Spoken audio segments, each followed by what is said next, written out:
Yeah ఏది పడితే అది మాట్లాడితే ఇలా ఎమ్మెల్సీ కవిత అంశంపై ఏవేవో వ్యాఖ్యలు చేశారు. మీ సొంత ఎజెండాను పార్టీ ఎజెండాగా రుద్దొద్దు. ఆ జాతీయ పార్టీలో ఉన్నామన్న విషయాన్ని మర్చిపోతున్నారా? ఏ స్థాయి నాయకులైనా పార్టీ లైన్కు తగినట్టే మాట్లాడాలి. ఎంపీ రఘునందన్ వ్యాఖ్యలను పరోక్షంగా ప్రస్తావిస్తూ బీజేపీ నేతలకు కిషన్ రెడ్డి క్లాస్ అంటూ చూస్తూ ఉన్నాం. సో మీరేమో అసలు ఇక్కడ రాష్ట్ర అధ్యక్షుడిగా ఉన్నారో లేరో అర్థం కాదు. ఇంతవరకు రాష్ట్ర అధ్యక్షుడు ప్రకటిస్తారో అది అర్థం కాదు. అసలు ఏం జరుగుతుందో అర్థం కాదు. బీజేపీలో క్యాడర్ మాత్రం నిర్వీర్యం అయిపోతూ ఉంది. అసలు ఒక్క పోరాటం లేదు కాంగ్రెస్ పార్టీ ప్రభుత్వం మీద, వాళ్ళు చేస్తున్నటువంటి పాలసీల వైఫల్యాల మీద. సో ఏదీ లేదు. ఏదో తూతూ మంత్రంగా ఆ బీజేపీ ఆఫీస్లో ఒక 5-6 ప్రెస్ మీట్లు జరుగుతాయి రోజు, అంతే తప్ప వేరే ఏది కనబడతలేదు. ప్రజా పోరాటాలు లేవు, సమస్యల మీద పోరాటాలు లేవు, ఏదీ లేదు. సో ఏ స్థాయి నాయకులైనా సరే పార్టీ విధానాలకు అనుగుణంగానే మాట్లాడాలని, సొంత ఎజెండాను పార్టీ ఎజెండాతో ముడిపెట్టవద్దని బీజేపీ రాష్ట్ర అధ్యక్షుడు కేంద్ర మంత్రి కిషన్ రెడ్డి స్పష్టం చేశారు. అసలు మీకు ఏం లైన్ ఉంది? ఇప్పుడు కవిత విషయంలో ఏమైనా లైన్ తీసుకోమని ఏమైనా చెప్పారా? లేదు. ఇవన్నీ కూడా కనబడతా ఉన్నాయి. సో వైఫల్యం ఇక్కడ రాష్ట్ర అధ్యక్షుడు ఉన్నటువంటి కిషన్ రెడ్డి వైఫల్యం పెట్టుకొని వీళ్ళనంటే ఏమొస్తుంది? ఇప్పుడు పార్టీ లైన్ ఏంది? మరి ఏం మాట్లాడి మీరు క్యాడర్కి ఏం దిశానిర్దేశం ఇచ్చిర్రా? ఏమన్నా కాంగ్రెస్ పార్టీ వైఫల్యం ఇచ్చిర్రా? కవిత సంబంధించి ఏం మాట్లాడుతుందని ఏమన్నా చెప్పిర్రా? ఏం చెప్పలేదు. చెప్పకపోతే అవే మాట్లాడతారు. ఫస్ట్ యథా రాజా తదా ప్రజ. మీరు పర్ఫెక్ట్గా ఉంటే వాళ్ళు కూడా పర్ఫెక్ట్గా ముందుకు పోతారు. మీరే అసలు ఉంటున్నారా లేరా, అసలు అధ్యక్షుడు ఉన్నారా లేరా అనే దానిలో ఉన్నారు. వాళ్ళు కూడా అదే పరిస్థితి కనబడతా ఉంది. సో మీడియాకి యాక్సెస్ ఎక్కువ ఉంటాయి కాబట్టి ఆటోమేటిక్గా వాళ్ళు అడుగుతూ ఉంటారు అన్ని విషయాలపైన. సో వాళ్ళు చెప్తూ ఉంటారు సమాధానాలు. మీరేమైనా లైన్ ఇచ్చిర్రా? ఇయ్యలేదు. సో తప్పు మీద పెట్టుకొని వీళ్ళంటే ఏమొస్తుంది?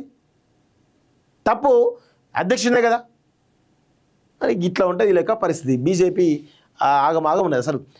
అసలు విషయం ఏంటంటే, ఒక నాయకత్వం సంబంధించినటువంటి ఒక పార్టీ ఎస్టాబ్లిష్మెంట్ అయినటువంటి ఒక పార్టీ తెలంగాణ లేకపోవడం ఇప్పుడు పెద్ద మైనస్ అయిపోతుంది. సో కేసీఆర్ లాంటి దుర్మార్గుడేమో తెలంగాణ రాష్ట్రం దోచుకొని ఈరోజు ఇంత పెద్ద ఎత్తున మాట్లాడుతూ ఉన్నారు. ఇంత పెద్ద ఎత్తున ప్రజల్లో వ్యతిరేకత వచ్చేసింది.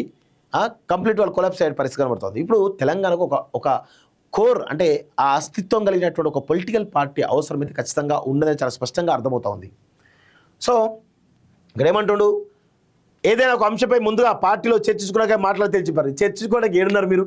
కేంద్ర మంత్రి మీరు ఏమేమో ఇక్కడెక్కడ ఉన్నారు. అసలు ఎప్పుడన్నా పెట్టిన మీటింగ్ ఈ అంశం మీద మాట్లాడాలి, దానికి ఒక లైన్ ఇచ్చారు ఏమన్నా?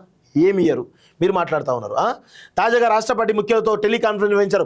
ఒక అంశంపై 2-3 నాయకులు వేర్వేరు అభిప్రాయాలు వ్యక్తం చేయడం సరికాదని స్పష్టం చేశారు. వాస్తవానికి బీఆర్ఎస్ ఎమ్మెల్సీ కల్వకుంట్ల కవిత ఆ పార్టీ అధినేత కేసీఆర్కు లేఖ రాయడం, కాళేశ్వరం విచారణ కమిషన్ ఇటీవల ఎంపీ ఈటెల రాజేందర్కు కూడా నోటీసులు జారీ చేయడంపై రాష్ట్ర బీజేపీ నేతలు భిన్నాభిప్రాయాలు వ్యక్తం చేశారు. వచ్చే నెల 2న కవిత కొత్త పార్టీ పెట్టబోతున్నారంటూ ఎంపీ రఘునందన్ రావు వ్యాఖ్యానించారు. So for suppose Raghunandan Rao June 2న కవిత పార్టీ పెట్టుతుందని చెప్పి అన్నాడు కదా, అంటే తప్పేమున్నది? దానివల్ల బీజేపీకి వచ్చే నష్టం ఏంది? ఆయన ఏదో ఒక నరేటివ్స్ బిల్డ్ చేస్తూ ఉన్నాడు. ఇట్లా ఉంటుంది వీళ్ళ పరిస్థితి. ఎవరో బీజేపీలో అంతర్గత కుమ్ములాట్లు భారీ స్థాయికి చేరిపోయినాయి. ఒకరి మీద ఒకరికి ఆధిపత్య పోరు చెలరైపోయింది. అది స్పష్టంగా కనబడతా ఉంది. సో మరోవైపు కవిత కాంగ్రెస్ చేస్తున్నట్టు కొందరు నేతలు మాట్లాడారు. దీనిపై రాష్ట్ర పార్టీ ముఖ్యుల నుంచి జాతీయ నాయకత్వానికి ఫిర్యాదు వెళ్ళినట్టు తెలిసింది. అసలు పార్టీ లైన్ ఏమిటో తెలియక దర్జమర్ద పడుతున్నాం. సున్నితమైన అంశాలపై పార్టీ లైన్లో మాట్లాడితే బాగుంటుంది అని వారు చెప్తున్నట్టు తెలుస్తూ ఉంది. సో మొత్తానికైతే పార్టీ లైన్ చెప్పరు, ఇది ఇట్టే కొనసాగుతుంది. చాలా స్పష్టంగా అర్థమవుతా ఉంది. ఇప్పటికైనా మారండి, పార్టీ లైన్ ఏంటో చెప్పండి. ఈ లైన్లో మాట్లాడాలి అనే విషయం చెప్తే బాగుంటుంది. ఇట్లా ఎంపీల మీద అది చేస్తే ఇది చేస్తా అంటే ఎట్లా నడుస్తుంది? మీరే సక్కలేరు. మీరు చక్క ఉంటే వాళ్ళు చక్క ఉంటారు. మీరే చక్క లేకపోతే వాళ్ళు ఏం చేస్తారు? ఒక నాయకుడు అనేవాడు ఎప్పుడు కూడా దిశానిర్దేశం చేస్తూ ఉండాలి క్యాడర్కి. ఈరోజు నాయకుడిగా ఉన్నటువంటి మీరు ఏనాడని ఒక సమస్య మీద ఒక అడ్రస్ చేసిరా? కాంగ్రెస్ వైఫల్యం మీరు కొట్లాడరా? ఎప్పుడు ఏమైనా అంటే ఎంఐఎం తుర్కోళ్ళు గవ్వే తప్ప ఇంకేది మాట్లాడరు. ఏదైనా సమస్య మీద ఒక పోరాటం చేసిరా బీజేపీ పార్టీ ఈ 1.5 yearగా? ఇన్ని సమస్యలు ఉన్నాయి కదా, ఈ తెలంగాణ రాష్ట్రంలో ఇన్ని సమస్యలు ఉన్నాయి కదా, ఒక్క సమస్య పైన ఏదైనా విధానపరంగా చాలా స్పష్టంగా గ్రౌండ్లోకి వెళ్ళి ఒక్క పోరాటం చేసిరా బీజేపీ పార్టీ? చేయలేదు. దానికి కారణం ఎవరు? నాయకుడు కాదా? మీరు కాదా? ఇట్లా ఉంటుంది వీళ్ళ యొక్క పరిస్థితి.